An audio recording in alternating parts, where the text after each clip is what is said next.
Kalau ibunda Pak, emak Bapak Ya. manggilnya, peran dan sosoknya sampai sekarang. Orang yang sangat humanis gitu, dan sama menjaga kehidupan yang baik gitu. Sangat berpengaruh terhadap sosok Anda? Sangat berpengaruh soal kesabaran, soal rasa saling menghargai. Itu. Di buku Atira ini Pak, Ya. Pak JK sempat bilang soal keluarga memang tidak semuanya manis, ada duka di dalamnya. Ya. Tapi itu yang membentuk Pak JK dan keluarga, duka yang dialami. Ya, kalau khususnya tentang ibu saya dengan bapak saya, memang walaupun waktu itu sebenarnya hal yang banyak terjadi, ya, bukan lumrah tapi banyak terjadi. Pada umur saya 15 tahun kurang lebih, ya bapak saya kawin lagi, tapi tetap dengan ibu saya juga, tentu poligami lah. Disitulah tentu setiap ibu saya merasa sedih tentu. Jadi Anda dibesarkan dalam lingkungan keluarga yang berpoligami Pak Yusuf. Ya, begitu. Dari kecil. Dari kecil, usia 15 tahun Ya, ketika ayah Anda poligami. ya. Berat untuk Beratnya karena saya harus menjaga ibu saya. Menjaga ibu saya. Dan karena ibu saya, bapak saya bukan tidak berpisah, cuma pindah rumah aja. Tapi selalu tiap hari juga tentu ke rumah. Tapi sehari-hari saya harus menjaga ibu saya sebagai ya pengganti bapak saya di rumah pada masa kecil itu. apa yang Pak JK ingat masa-masa itu? Menjaga ibu dalam arti apa yang paling menyakitkan untuk ibu Pak? Bagi saya, ya kalau ibu saya merasa sedih dan tentu siapa sih tidak sedih kan tentunya. Maka bagaimana menggembirakannya, bagaimana menemaninya sambil sekolah, sambil kerja juga di toko bapak saya, di kantor bapak saya. Ada adik-adik Pak Yusuf Kala juga di studio Mata Najwa. Saya ingin ke Pak Halim. Pak Halim, apa sosok Yusuf Kala itu kakak yang seperti apa Pak Halim? Sosok yang mewakili ibu sebetulnya dan mewakili bapak juga. Artinya sifatnya mewakili ibu, tapi kepemimpinannya mewakili bapak. Jadi maka itu setelah bapak wafat, beliau ditugaskan menjadi mengganti peranan mengayomi adik-adiknya. Adakah yang spesifik Anda ingat? Pak Ahmad mungkin bisa menambahkan? Yang spesifik diingat bagaimana ketika masa kecil dan Pak JK harus mengambil alih peran itu? Saya kira sama lah, bahwa kita itu urusan sekolah misalnya.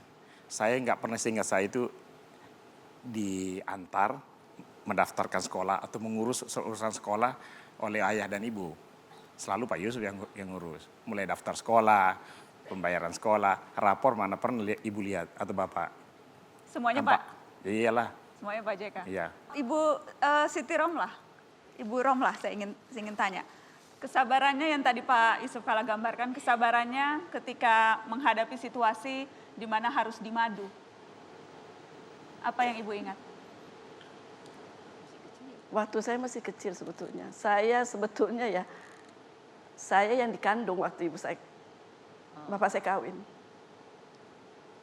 Ibu sedang ketika itu, emak Belum. sedang mengandung Ibu. Iya, mengandung 9 bulan. Setelah itu, waktu kita sudah agak besar, dia suka menceritakan pengalaman pahitnya ke anak-anaknya itu sebagai pelajaran ke kita semua. Adik saya ini lahir 3, yang antar ke rumah sakit, rumah bersalin, saya yang antar. Ini becak. Bapak yang antar. Iya, karena malam-malam saya temani ibu saya di rumah, saya ngantar. Nanti besok baru saya bilang sama bapak saya bahwa adik saya lahir, baru pergi lihat. Jadi Pak JK menjadi kepala keluarga di usia yang sangat belia ya Pak, remaja ya? mewakili. Jadi mungkin saya nasib saya sering wakil aja gitu kan. Mewakili. Pak Yusuf Kala, gambarkan dong kedekatan Bapak dengan emak seperti apa?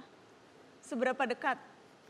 Iya, sebagai wanita, ibu yang tentu dengan adik-adik saya ini, tentu kan harus ada yang melindunginya, mengurusnya juga dari segi keluarga.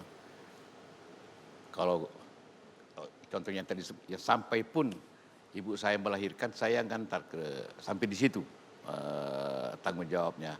Apalagi yang lain tentunya kalau masalah-masalah di rumah, ya. Kadang-kadang bapak saya marah juga, saya mesti lindungi ibu saya dari marahnya bapak saya. Penting Pak JK melindungi ibu. Iya. Emak nomor satu ya Pak? Emak nomor satu. Emak nomor satu. Kami 40 tahun tidak pernah tinggalkan rumah. Pak Yusuf Kala 40 tahun tidak pernah tinggalkan rumah. Menjaga emak. Emak yang minta Pak? Iya. Lahir, sekolah, kerja. Memang emak yang minta Pak Yusuf Kala untuk tidak kemana-mana? Tidak, saya tentu sendiri memutuskannya. Bahwa harus ada orang, saya sebagai laki-laki tertor bertanggung jawab. Saya korbankan semua, biar aja adik-adik saya yang sekolah di luar, saya tidak. 40 tahun tidak kemana-mana, di Makassar terus? Di Makassar. Tidak meninggalkan emak? Tidak. Harus ada yang menjaga emak? Iya. Yusuf Kala menjaga emak. Aku adalah laki-laki yang dibesarkan dalam alam poligami. Hidupku didampingi seorang ibu yang menapati hati dengan batin terluka. Tapi emak adalah perempuan indah yang perkasa.